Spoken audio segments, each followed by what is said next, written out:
करुणा के सागर भगवान बुद्ध कह रहे हैं कि मध्यम मार्ग शोधि जब और अपनायो बिन रोध, करत गहन चिंतन मनन सो पायो निर्मल बोधि। जब मैंने मध्यम मार्ग को ग्रहण किया तब जाकर के मुझे वो परम बोधि प्राप्त हुई। लेकिन हे भिक्षुओं, हे तपस्वियों, मैं जो कुछ भी मैंने प्राप्त किया है, वो विशुद्ध ज्ञान जो मैंने प्राप्त किया है, मैं वो आपको बताना चाहता हूं। लेकिन एक एक बात को ग्रहण करने से पहले बिना उसे जांचे, बिना परखे उसे ग्रहण मत कर लेना।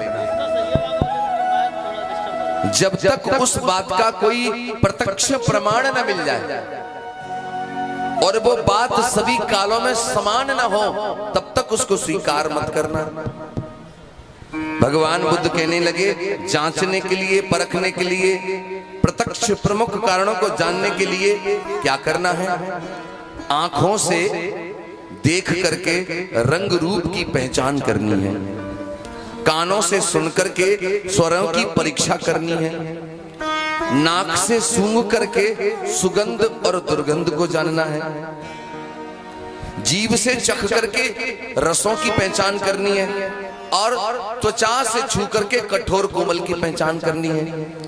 जब ये बात इन 5 प्रमाणों पे यदि खरी ना उतरे तो कहते हैं बुद्धि की कसौटी पे ले जाओ, तरक्की कसौटी पे ले जानी चाहिए। और तरक्की कसौटी पे भी ले जा करके बुद्ध कहते हैं वो बात मानव कल्याणकारी होनी चाहिए। उस बात से मानव का कोई हित हो, कल्याण हो तो स्वीकार करना चाहिए, वरना स्वीकार नहीं करना चाहिए। ये बात कल भी बताई थी। लेकिन हमारे समाज के लोग कैसे हैं? हमारे समाज के लोग ऐसे हैं कि अगर उन्हें कोई बात कह दो और थोड़ा सा उसमें कोई जादू टोना चमत्कार मिला दो, उस बात को वो सच मान लेते हैं और फिर एक जा रहा है जिधर, पीछे पीछे सब उधर ही जा रहे हैं, बिना जांचे परखे मान लेते हैं। जैसे मैं एग्जाम्पल के तौर पे एक बात कहूं, आप ये देख रहे हैं वायरिंग लगा हुआ, बिछा हुआ है, मैं कहूं इसमें करंट है, बिजली है, तो क्या इसे छू करके देखना चाहिए? अगर छू करके देखा तो करंट लगेगा, मर सकते हैं। ऐसी स्थिति में बुद्ध कहते हैं बुद्धि का इस्तेमाल करना चाहिए, छू कर देखने की जरूरत नहीं है।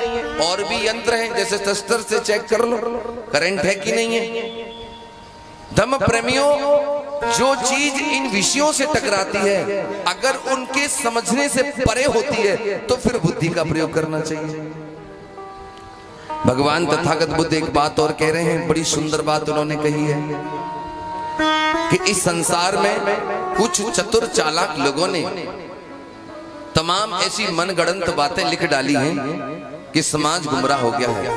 तो बुद्ध कहते हैं कि किसी बात को इसलिए नहीं मान लेना चाहिए, किसी बात को इसलिए नहीं मान लेना चाहिए कि वेदों में, ग्रंथों में, शास्त्रों में लिखी गई है। समझना, ज्यादातर लोग यही तो कहते हैं कि वेदों में लिखा है, शास्त्रों में लिखा है। अरे वेद और शास्त्र तो इंसान नहीं लिखे हैं ना। वेदों ने, शास्त्रों में, किताबों में जो बात लिखी है, बुद्ध कहते हैं उसको एकदम पूर्णतः नहीं मान लेना चाहिए, क्योंकि सारी बातें वेदों में सही नहीं लिखी हैं। अगर मैं बात करूं तो तुलसी जी ने एक बात लिखी, बहुत सुंदर बात है, उसको थोड़ा सुनिएगा। वेदों की बात इसलिए कह रहा हूं, क्या लिखा तुलसी जी ने कि कर्म प्रधान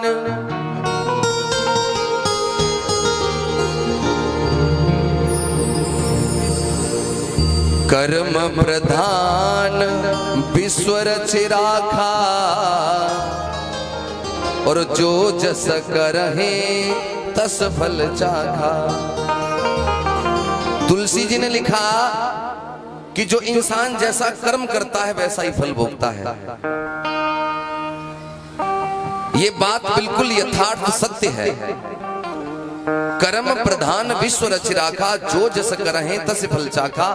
तो उन्हीं तुलसी ने एक और बात लिखी कि को कर तर्क बढ़ावे शाखा, और होगा वही जो राम रच राखा। एक बात में तुलसी जी कह रहे हैं कि कर्म प्रधान है, जैसा इंसान कर्म करेगा वैसा फल भोगेगा। और दूसरी बात में तुलसी जी कह रहे हैं कि राम प्रधान है, को कर तर्क बढ़ावे शाखा, और होगा वही जो राम रच राखा। यहाँ कर्म कोई महत्व नहीं रखता, जो राम करेंगे सो होगा। अगर मैं पहली बात को सही मान लूं तो दूसरी बात गलत साबित होती है तुलसी की, और मैं दूसरी बात को सही मानूं तो पहली बात बिल्कुल गलत साबित हो रही है। ये दोनों सही नहीं हो सकती। अगर आप अम्बेडकरवादी हैं तो बुद्धि का प्रयोग करो, सही कौन सी हो सकती है। अगर कर्म की बात आई है तो मैं आपको यह बताना चाहता हूं, इस संसार में बुद्ध कर्म का समर्थन करते हैं।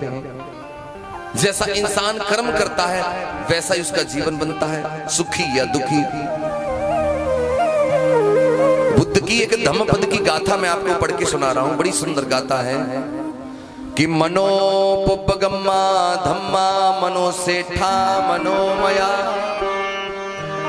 मन साचे पदुठे न भासति वा करोति वा, ततो नंग दुख मनवेति चक्को वंग बहतो पदंग। इसका अर्थ क्या है?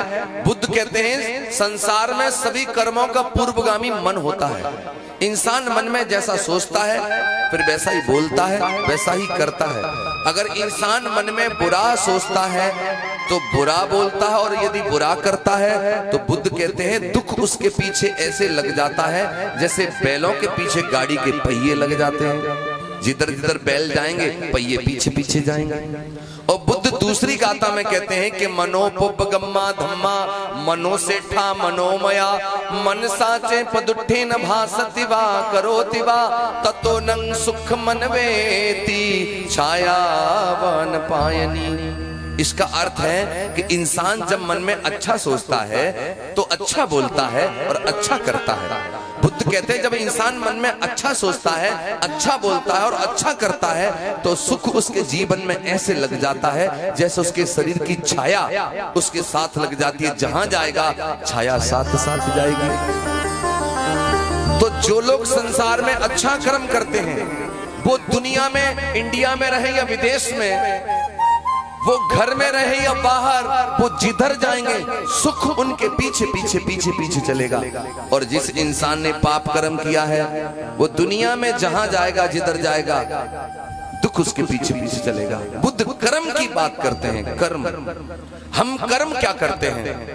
और यहाँ जितने लोग हैं यहाँ कर्म पे कोई विश्वास नहीं करना चाहता, यहाँ पूजा पाठ पर ज्यादा भरोसा करते हैं। जितनी भी हमारी माताएं बहनें बैठी हैं, भाई लोग बैठे हैं, विचार करें, कर्मों पे उतना ध्यान नहीं देता। बुद्ध कहते हैं हिंसा मत करो, चोरी मत करो, व्यभिचार ना करो, झूठ ना बोलो, नशा ना करो, कर्म बदल लो। लेकिन इंसान कर्म नहीं बदलेगा, पूजा पाठ जरूर कर लेगा। गंगा नहलवा लो, नारियल फड़वा लो, नेजा चढ़वा लो, घंटा बजवा लो,